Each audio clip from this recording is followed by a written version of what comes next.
हवन पुण्यात्माओं, जैसे अभी तक आपने देखा ये ऋषि लोग गेर का लकड़ क्यों कह के घर तक जा था, राजाओं ने पटा लिया करते दुनिया ने, उन्हें कह देते अच्छा हवन करो, वहाँ गेर के 2-3 धड़ी लकड़ी और ठोके जाते लोटे भर घी के स्वाहा स्वाहो पटो पकड़े। अब उसमें क्या था दोस्त, वो अच्छी बात है हवन करना, लेकिन वो तरीका प्रॉपर नहीं। न्यू कारण आंधा न्योतर 2 बुलावे, अगर आंधे का निमंत्रण दोगे 2 आवेंगे 1 की बजाय। तो कहने का भाव ये था कि वो ऋषि लोगों को हम क्यों बुलाया करते, क्योंकि हम अनपढ़ थे, उन्होंने अपना फायदा उठाया कि केवल एक ब्राह्मण ही पढ़ने का अधिकारी है, तुम अपना धंधा पीटो, जिसका जिसा काम है। परमात्मा ने ये कहा कि देखो भगवान की भक्ति प्रत्येक व्यक्ति कर सकता है और प्रत्येक ही शिक्षित होना चाहिए, ये गलत कर रखा था इन्होंने। तो अब आप सारे शिक्षित हो गए। अब मालिक ने जो खेल खेला है, ये समय इंतजार किया है कि अब अपनी प्यारी आत्माओं को अपनी महिमा में अब बताऊंगा और सारे सबके समझ में आवेगी। अब आप सभी शिक्षित हो गए और सभी को मंत्र ये परमात्मा की वाणी याद होगी। छोटे छोटे बच्चा के पूरी आरती याद हो रही है भगवान की वाणी की। अब एक रुई, 1.5 ग्राम 2 ग्राम रुई लगेगी, एक जोत बना दे, खड़ी जोत लगा दी, उसमें घी डाल दिया जितने आपकी इच्छा है, 1 कटोरा भर दे, सारे दिन जलाए। तो उसमें वो घी उसमें डाल दिया और हम अपना मंत्र वाणी सुबह नित्यनेम करें, दोपहर रमैणी करें, शाम ने संध्या आरती करें, ये भगवान की वाणी भी हम बोलते रहते हैं। तो वो भी हवन हो रहा है। उस लकड़ियों वाले हवन की तुलना में ये हवन श्रेष्ठ है, क्योंकि इसमें आप एक 100 ग्राम रुई में 1 क्विंटल घी हवन कर सकते हो। उसमें घी, उसकी जोत ने जलन नहीं दे, उसमें डालने जावे घी। 100 ग्राम जोत में 1 क्विंटल घी हवन कर सकते हो आप। और लकड़ियां में 1 क्विंटल घी हवन करने के लिए कम से कम भी 20 किलो तक कम से कम लकड़ी जला देते हो।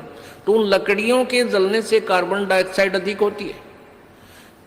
उस 2 धड़ी यानी 20 किलो लकड़ी समाप्त की जलने की तुलना में एक 100 ग्राम रुई की का प्रदूषण उससे कई हजार गुना कम होगा। तो हमने ये अपनाना है। तो हम अपना हवन डेली करें हैं। अब क्या करा करते, कोई मृत्यु होगी, बुलाओ गुरुजी ने और हमारा हवन करियो 2-3-4 दिन। वो 2 दिन के हवन में किला टूट गया। रोज करो हवन अपना, 1 जोत लगा दे, सुता उठ के हाथ पैर धो ले, नहान का ना फुर्सत मिले, कोई जरूरी ना होती नहाना। इसमें नहाए धोए क्या भ्याज है, मन का मैल ना जाए और मीन सदा जल में रहे, धोए बास ना जाए। अंदर से अंतःकरण साफ हो, हाथ पैर जरूर धो ले, क्योंकि धार्मिक वस्तुओं के हाथ लगाने। और जोत ला दे, अपना मंत्र करता रहे, काम करता रहे, अपनी आरती बोल ले, जा नित्यनेम भी कर ले, रोटी पोए जा, नित्यनेम चलता रहे। आजकल तो आधुनिक बहुत से उपकरण हो गए हैं, वैसे भी याद हो जाते हैं कुछ दिनों में। और नहीं बैठ कर अपनी किताब लेकर वह पढ़ ले। अब हवन हो गया तो हम अपना काम आप करेंगे, जो बात बनेगी। किसी के बच्चा हो जाता था तो उसने क्या कहा करते, 7 दिन तक तुम, जैसे पहले ज्योति तो सभी जलाते थे, तो क्या कहते थे, 7 दिन ज्योत नहीं जलानी तुमने, 13 दिन। वो तेरा गजब हुई हो, 13 दिन रोटी नहीं खाते या तुम और काम ना करते। और किसी की मृत्यु हो जाती है उसमें भी ऐसे कहा करते थे। जैसे जन्म होने पर तो वो जब तक वो छठ ना होती इतने कहा करते, मृत्यु के बाद कहते हैं 13 दिन तक आपने कोई धार्मिक क्रिया नहीं करनी है। तेरा गजब हो। परमात्मा रोटी रोज खा रही हो, किसी दिन भी ना छूटती, ठीक है। कोई प्रिय की मृत्यु हो जाती है, रो पीट के दोपहर तक ना खाओगा, शाम ने खानी पड़ेगी, रो पीट के रोटी खानी पड़ेगी। तो ऐसे ही भक्ति परमात्मा का हवन ज्योति डेली आरती रोज करनी है, चाहे दुख हो चाहे सुख हो। ये परित्याग नहीं करना, ये भूल है हमारे। अब जो प्रसंग चल रहा है वहीं आते हैं। फिर अब पांचों यज्ञ आप कर रहे हो, एक यज्ञ धर्म की, दूसरी यज्ञ ध्यान और तीसरी यज्ञ हवन की। यहाँ जितने भी जैसे पाठ चल रहे हैं, अगर 150 पाठ हैं तो 150 ज्योति जला दी जाएंगी और 3 दिन तक अखंड ये ज्योति जलेंगी। हवन हो रहा है। फिर जो अन्य भी कोई अपनी ज्योति जगवाने के लिए दान करते हैं, उनकी अलग से ज्योतियाँ जलाई जा रही हैं। वो दिन रात पूरे महीने चलती हैं, पूरे वर्ष चलती हैं। तो ये एक तीसरी यज्ञ हवन की, चौथी यज्ञ प्रणाम और पांचवी यज्ञ ये तत्व ज्ञान की। इन पांचों यज्ञों और ओम नाम के मंत्र की कमाई को हम इस ज्योति निरंजन के पास छोड़ देंगे। हम क्या करते रहे, हम पहले ओम नाम का जाप करते, ये पांचों यज्ञ करते, उसका फल हम स्वर्ग, महास्वर्ग, ब्रह्मलोक में जाकर नष्ट कर देते ये पुण्य।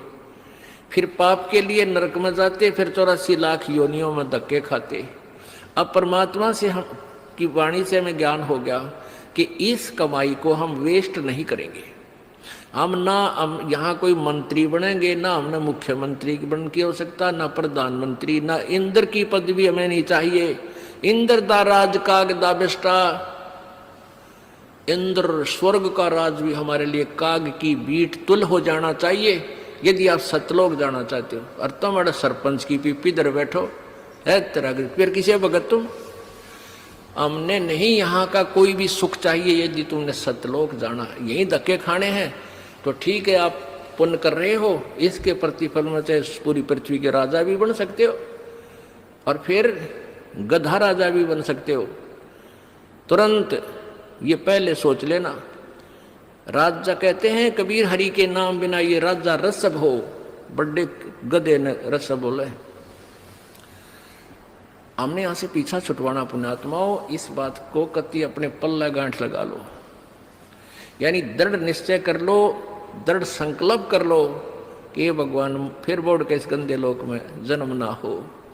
हृदय में एक ऐसा हेट बने और वहां की इसी उमंग बने, सतलोक जाने की। जैसे बालक बच्चे ने कह दे कि तेरे मामा का ब्याह है, माँ कहती है भाई चल वहां चलेंगे, तो कई दिन पहले कूदन लग जाया करो बच्चे, मामा का जाऊंगा, मामा का जाऊंगा। तो ऐसे ही हमने सतलोक जाने की उमंग भर जानी चाहिए। अगर आपके हृदय में ये पक्की दस जाती है कि वहाँ सतलोक है, वो सच्चा सुख सतल है, हमारा मूल स्थान वहाँ है, हमारे वहाँ पहले के कुछ साथी भी वहाँ रहे हैं जो हमारे की तरह बेवकूफ ना बने। तो गरीबदास साहिब जी ने कहा है, वाह वाह अमरपुर जाऊंगा, वाह वाह अमरपुर जाऊंगा, सतलोक जाऊंगा, दीन दयाल भक्ति दे मोको, अनहद वाणी गाऊंगा, वाह वाह अमरपुर जाऊंगा, वाह वाह अमरपुर जाऊंगा। यानी ऐसी उमंग हो आपके अंदर। तो ऐसे ये 5 यज्ञ जब होगी तो पांचों यज्ञों का प्रतिफल और ओम नाम की जो कमाई है हम यहाँ नहीं लेंगे, कत्ती भी नहीं लेंगे। चाहे हमने आपका तो बेरना पर दास तो थूके भी नहीं आके इस राज और पाठ 21 ब्रह्मांड भी दे तो भी नहीं चाहिए। हमने तो झंझट मिटवाना संग जन्म का। 4 मुक्ति जहाँ चंपी करती माया होरी दासी, और दास गरीब पद पर से वो मिले राम अविनाशी। उस सतलोक में जाने के बाद यहाँ की जो 4 मुक्तियों के सुख, जो अंतिम मुक्तियां हैं, और ये मुक्तियां चारों नाशवान हैं, ये इनका फल समाप्त होता है। और वहाँ की वो ये सुख जो तुम यहाँ चाहते हो, जो अंत में नष्ट होते हैं, वो कभी नष्ट नहीं होते। वहाँ ये भी सुख मिले।